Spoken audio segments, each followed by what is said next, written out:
So we're in the offices of the lovely Miss Smith.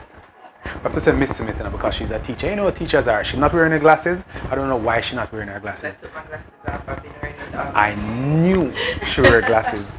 Every teacher wear glasses. Well, at least in our imaginations. So we're with our first time customer. As a matter of fact, she's not even a customer yet, which makes it a plus for us to meet her today. Because one of our regular customers sent a package to her. Because she's special. She said, and she just made me know that she's a shopaholic. So she's going to come on board. She wants to be a part of the good life. She don't like going to places to pick up packages. And so she's going to come over. I will, so I can shop and relax. You can shop and relax and get all the benefits. Alright, let's see.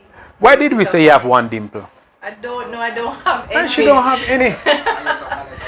And she don't have any. I'm a little bit disappointed because teachers normally do. Oh, when she smiles, she have it. I see it when she smiles, she have it. Yes. So, and the package her as fast as possible because that is how we do it on the delivery trail. Quick and fast, most efficient. Quick and easy. She said quick and easy. So I guess I'll see you in short order. Thank you. So I'll give you all the directions on how to set up an account with us and you can come. I can find you guys on Instagram, right? Yes, yes. As a matter of fact, I'm gonna show you us on Instagram. This is gonna be an Instagram, so you're gonna be a star. Right. She said right. Okay, so this is how we did it on the delivery trail. I'm gonna move off to the other side of the business. Thanks much for watching, guys. See you in a bit.